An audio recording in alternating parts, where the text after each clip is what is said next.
¿Qué tal, mis hermanos? Saludos, Dios me los bendiga. Hoy estaremos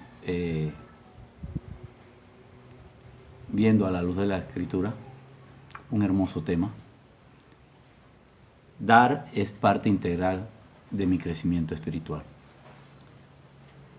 Y para este tema iremos a la carta que escribió el apóstol Pablo a los Corintios, esta segunda carta. Y nuestro pasaje se encuentra en el capítulo 8, versículos del 1 al 9. Estaremos viendo cómo una iglesia, o las iglesias del área de Macedonia, siendo pobres, se ejercitaron en esta noble gracia de dar. Pero antes, permítame orar para poner en manos de nuestro Señor esta pequeña meditación para el día de hoy. Oremos. Amado Dios, Padre nuestro, gracias te damos, Señor, por permitirme nuevamente, Señor, estar aquí y poder exponer tu palabra, pidiéndote así tu completa dirección, iluminación de tu palabra, Señor, y me quito yo para que seas tú. Bendice a mis hermanos que hoy se han podido conectar, reunir, y juntos, en armonía, podamos disfrutar de esta pequeña meditación y que sea edificación para todos nosotros. En Cristo Jesús. Amén. Así es, mis hermanos.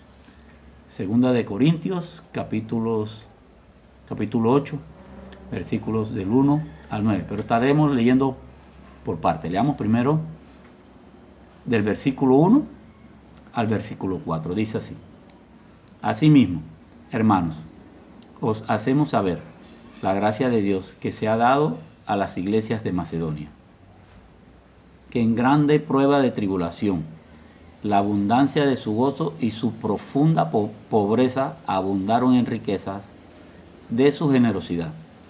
Pues doy testimonio de que con agrado han dado conforme a sus fuerzas y aún más allá de sus fuerzas, pidiéndonos con muchos ruegos que les concediésemos el privilegio de participar en este servicio para los santos. Así, mis hermanos, aquí podemos ver la gracia de Dios que se es dada a la iglesia y la gracia de dar también, que juntas van de la mano. Algo que se le ha dado a la iglesia, y la gracia de dar, que es una disposición creada por el Espíritu Santo. El apóstol Pablo, escribiendo aquí a los hermanos en Corintios, contándoles que los macedonios habían tenido este tipo de gracia y diciéndoles que esperaba que los corintios tuvieran esa misma gracia. Y es esta misma gracia que hoy día debe abundar en nosotros, en nuestros corazones, en todos los creyentes. Dice Primera de Juan 3:16 al 18: Hijitos míos, no amemos de palabra ni de lengua, sino de hecho y en verdad. Pero el que tiene bienes de este mundo y ve a su hermano tener necesidad y cierra contra él su corazón, ¿cómo mora el amor de Dios en él? En esto hemos conocido el amor en que Él puso su vida por nosotros. También nosotros debemos poner nuestra vida por los hermanos. Vemos que ellos, los hermanos de Macedonia, dieron de su extrema pobreza. Eran una iglesia pobre, como nos lo dice el capítulo 2, ¿no? Y que estaban pasando grandes tribulaciones. Pero esto no fue obstáculo para ellos de dar, de ejercitarse y de tener el privilegio para dar. Porque ellos le pidieron a Pablo que les concediese este privilegio de participar. Dice que el dar es una virtud de la generosidad que todos nosotros los creyentes, y que no es una opción, sino que es parte del trabajo del Espíritu Santo en nuestras vidas.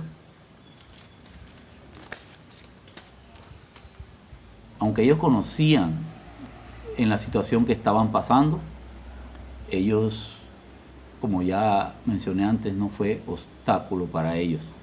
Pablo también lo describe así en Filipenses 4:11. No lo digo porque tenga escasez, pues he aprendido a contentarme cualquiera que sea mi situación. Dice que ellos le rogaban a Pablo: déjanos participar, queremos participar, concédenos el privilegio de participar. Así que con mucha insistencia se puede decir que le concediesen la gracia de tener parte en este servicio para los santos. Las donaciones que habían recogido era una demostración, y es una demostración de gracia, una muestra de compañerismo, de comunión, que implicaba compartir, ¿verdad? Ellos se enteraron que los hermanos en Jerusalén estaban pasando trabajo y fueron movidos a querer dar, reunir en que sea una pequeña ofrenda y poder participar, poder ayudar a los hermanos en Jerusalén.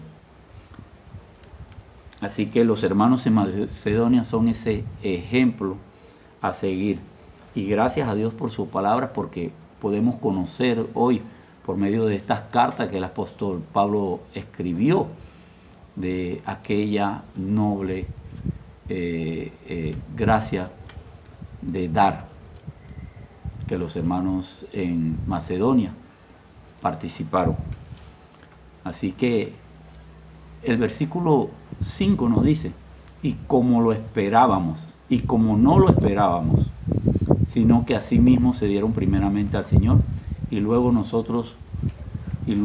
a nosotros por la voluntad de Dios. Así que este es por decirlo de cierta manera, el versículo clave de esta pequeña meditación. Aquellos creyentes se ofrecieron a sí mismos primero al Señor, el cual es fundamental y es fundamental, parte integral de todo creyente para nuestro crecimiento o de nuestro crecimiento. Los macedonios, a pesar que estaban en tan grande tribulación, ellos descansaban en el Señor, poniéndolo como prioridad en sus vidas, como primer lugar. Y aquí hay un principio, hermanos, una prioridad, poniendo al Señor primero en nuestras vidas.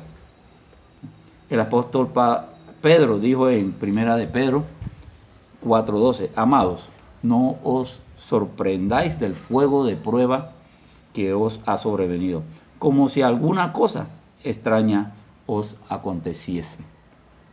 Hermanos míos, las pruebas, las luchas, las dificultades, todo forman parte de la vida. Pero en el Señor hay plenitud de gozo, delicias a sus diestras para siempre. Así que descansemos en el Señor, cualquiera que sea nuestra situación. Si perseveramos en Jesucristo y crecemos en la verdad y el conocimiento revelado, vamos a poder disfrutar de una libertad en Cristo. Dice la palabra de Dios: buscad primero el reino de Dios y su justicia, y todo lo demás vendrá. ¿Por qué? Por añadidura. El Señor tiene cuidados de sus hijos. El Señor tiene cuidados de nosotros. Dios es primero sobre todas las cosas.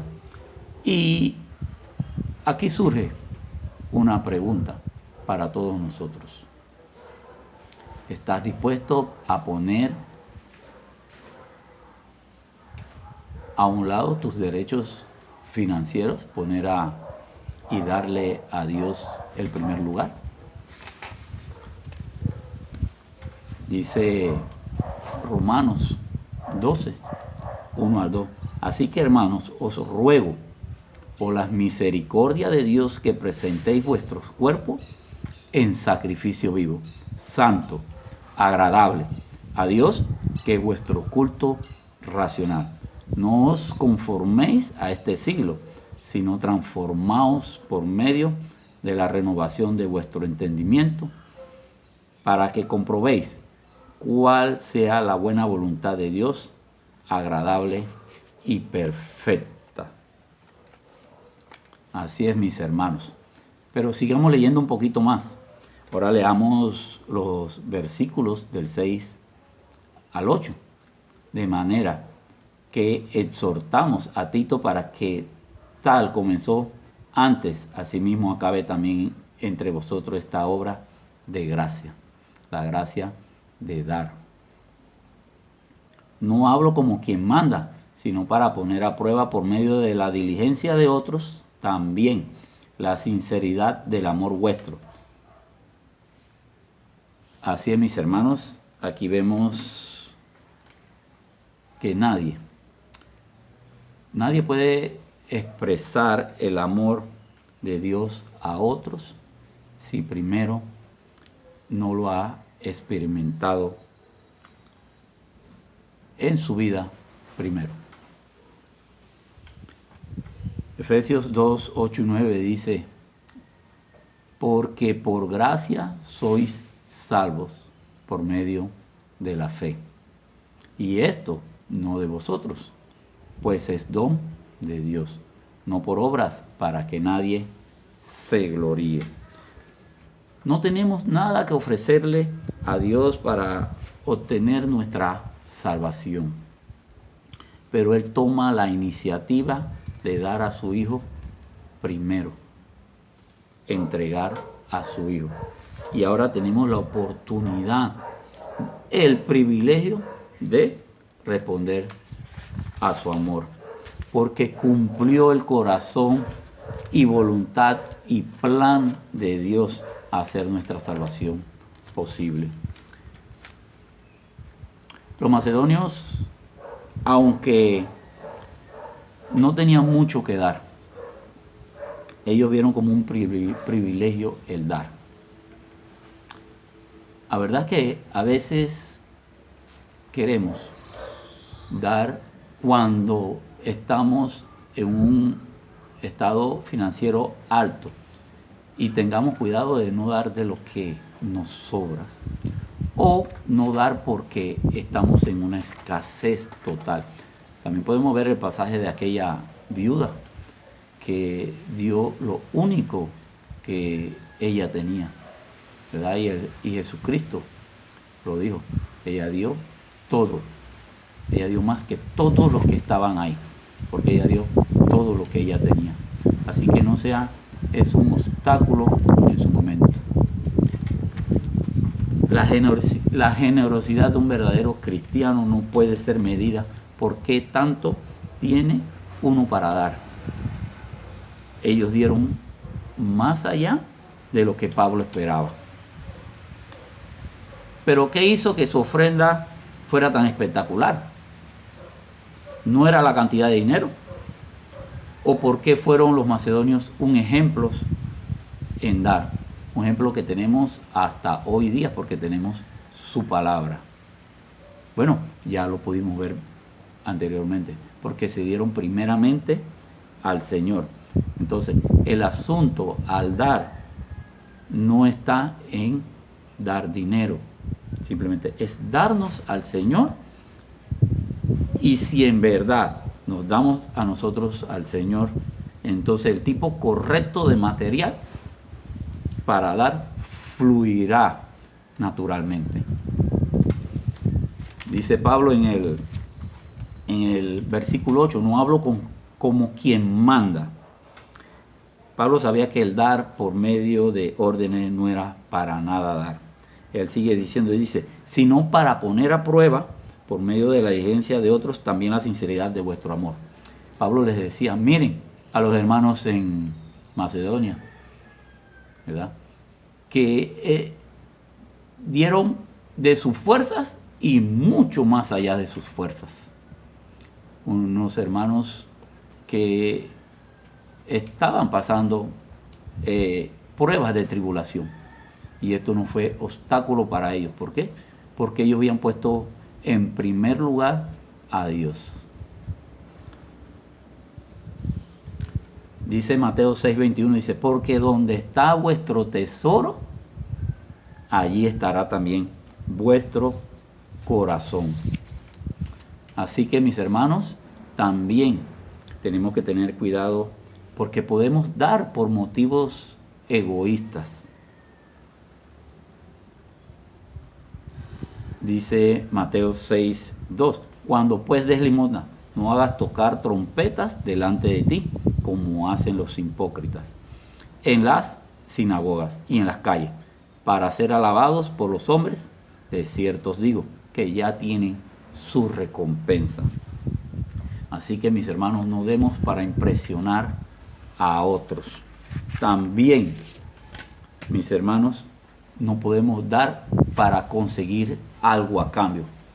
Revisemos lo que dice Lucas 14, capítulo 14, versículos del 12 al 4. Dice, dijo también al que le había convidado, cuando hagas comida o cena, no llame a tus amigos, ni a tus hermanos, ni a tus parientes, ni a vecinos ricos, no sea que ellos a su vez te vuelvan a convidar y seas recompensado.